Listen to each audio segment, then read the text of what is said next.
council, and a number of them, I believe, are very important. Certainly the environmental planning and sustainability, I think, is very important. And I think the capstone document that was, the council passed a resolution to adopt the capstone project. I think that forms a really good basis for moving forward on that goal, and I'm glad to see that the city is doing their audit of their fleet, which of course was also something that was talked about previous years. It was recommended in the capstone project, and I'm glad to see that the city is doing it. Thank you. Thank you. Robert Martin. Good evening, Mr. Martin. Oh, good evening, Mr. Mayor, council members. I'm Robert Martin, and let me give a little different. I'm here on behalf of something I said I would fulfill on the State Council of Black Minnesotans. The address is the Wright Building, Suite 426, 2233 University Avenue in St. Paul. This is dealing with the workshop that was implementing the Human Rights Commission, and I said I would.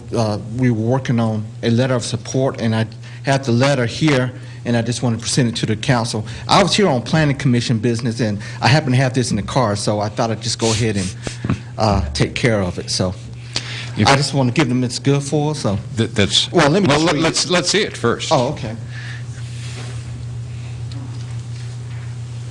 Thank you.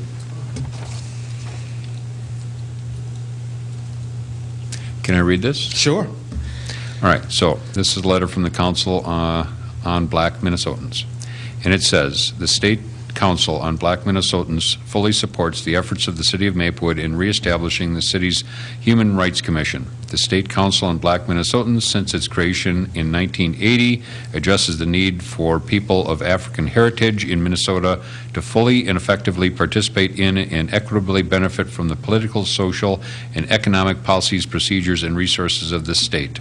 Specific functions include advising the state's governor, legislature, judiciary, and Department of administrators on the nature and intensity of issues confronting the state's black population. The council recommends new laws, policies, or changes in existing laws and policies to policymakers and administrators which may benefit the council's target population.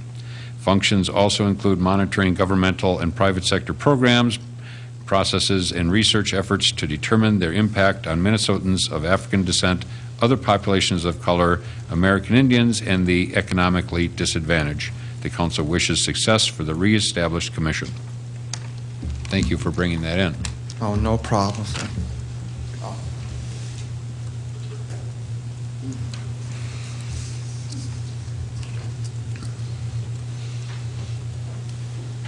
Bob Sick. No, wait. I'm just saying that's all I have. Okay, thank you very much.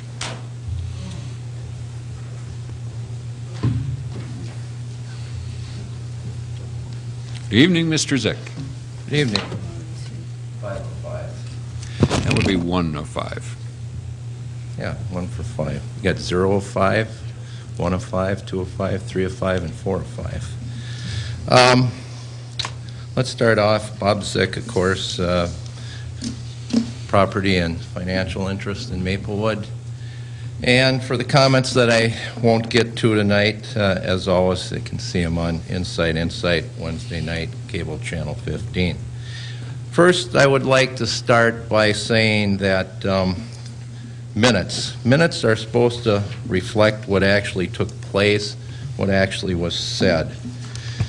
The minutes from the last council meeting that you approved, Bob Zick, Mr. Zick discussed the budget for A Taste of Maplewood, the cancellation of fireworks July 4th, and recent election process. I think it would behoove that it also would reflect that the chair had the press removed by the police chief.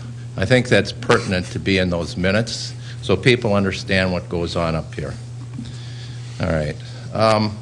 I think in reading, here's an agenda report, summary of goals and progress, good government, And, I'm going to call this good government, backroom deals, secrecy, lack of transparency, as opposed to what goes on here. Goal specific, make Maplewood City government transparent and accessible. Operate with an environment of efficiency and mutual respect. Take steps to restore trust and respect between citizens, staff, and elected officials. I keep hearing that, even in the paper, 3 of 5 over there made the point that with the discussion of the redefinition of marriage and family, domestic partner ordinance, that we want to make people feel welcome up here. How welcome do people feel when the chairperson has the police chief remove them from the meeting? People need to understand that. How welcome do people feel when my good friend Dave Schilling over here is berated and talked down to when he brings up issues? I think it's really that, in connection with the new vernacular that you've instituted up here, Chairperson, it's really gone to the bottom. I think the city is really in dark times. I thought it was bad when we had former Mike McGuire and Richard Fersman, but we've taken Mr. it to Zick, a new you will low not up do there. that, and so stop doing that. I'd like to see the written rules and whose name we can use up here. Can we talk about President Obama? Would that be all right? No. I think people need to know. Your some comments are to be about the city and city business. Well, that is about the city. When we can't me. come up here and talk about, ask questions, who's running the elections, who's doing this, who's doing that. I mean, I realize that we hand out titles up here like we hand out pay raises. And so we want everybody to have a title, so let's refer to everybody by titles so nobody knows in the public who you're really talking about. No, the public wants to have names put on discussions. So, it's gotten to the point, I think it's like a childhood game up here. Captain May I or Simon Says. Billy Rossbach says. That game is upsetting to people, and I think it needs to stop, and it needs to stop right away. Government-run trash. Marv, I'm sorry. Where the conversation starts is really where the conversation is about. When we say we're going to have a conversation, but then at the workshop, the public's not allowed to speak, of course, that's not a conversation. And when the conversation starts from the position that this is our decision, now we have to find the justification for it. If we're going to do this and say, well, it's socially and economically beneficial, let's look at everything else that's service related. How about service stations? How about delivery services, FedEx, UPS? Why do we have multiples of these? We could probably get the rate better and save wear and tear on our streets. How about the proliferation of liquor stores, drug stores, taxis? We could pick one sole entity and really turn this place into what? Pure socialism, dictatorship, lack of free enterprise? No, this isn't where the government belongs. It doesn't belong in my trash, and it doesn't belong in the liquor stores, it doesn't belong in the service stations, and it doesn't matter what you or how you try to justify that. You're wrapping it up now, Bob. I want to make a comparison between the contract that Eureka had and Tenant contract. Why does Tenant have so many more conditions put on their contract, including going and inspecting their business inside their own property? Why weren't these things in the Eureka contract? And then answering 2 of 5's comment over there about recycling. Why didn't people raise a ruckus about recycling? Well, you know, we didn't have to, the city wasn't obligated to hold meetings on recycling. And if they would have, I'm sure the comments would have come back, just like the 1,800 postcards that came back from people saying we don't want government in our trash, and the 250 people or 300 people that showed up here. I have a lot more to say, but I'm going to leave it there. Thank you. Thank you. It's always a pleasure. Tim Kinley.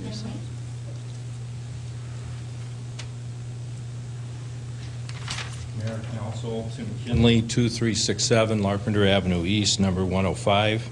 I'm going to talk about waste, or as what I would call it, you call it organized trash hauling, I call it forced taking of property. You also talk about recycling and a little bit on the domestic partners. But what I see with this waste is really a property rights issue. So if I have a piece of paper here, this is my paper, and the only way the government can come and take this from me is through a warrant. They have to have some legal cause in order to take this, because it's my property and it's my property rights.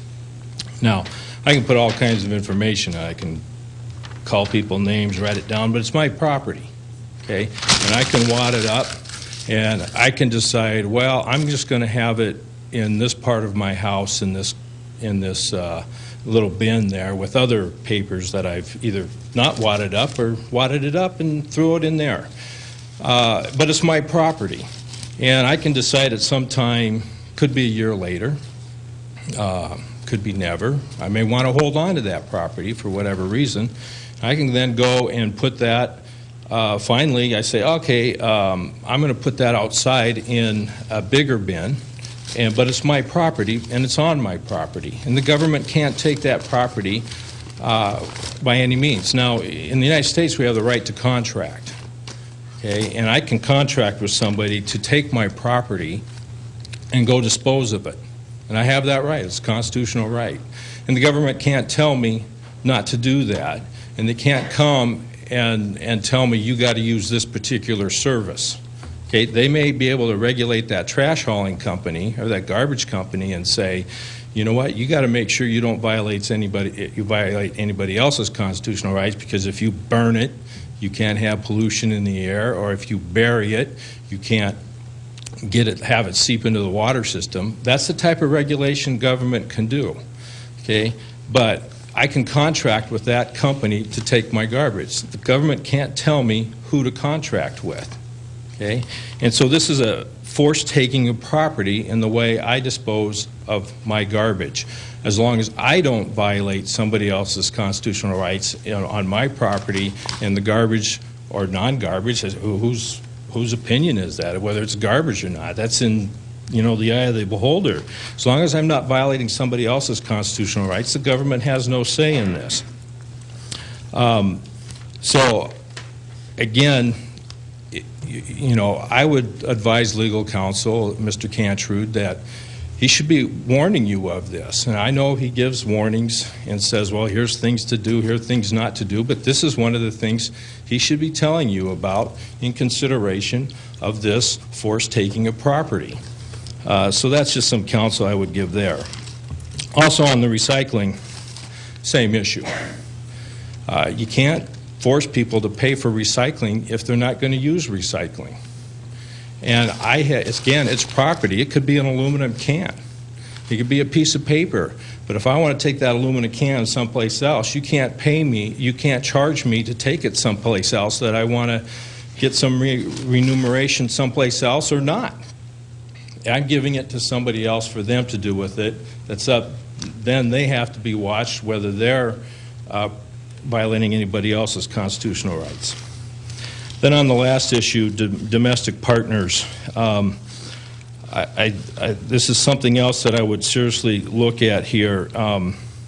When you charge people for something that has no value, that's fraud. When a government is charging, or may charge, and I don't know if this came in the final resolution, $25 to get a domestic partner's certificate, it has no meaning anyway, the certificate, and for the city to charge something for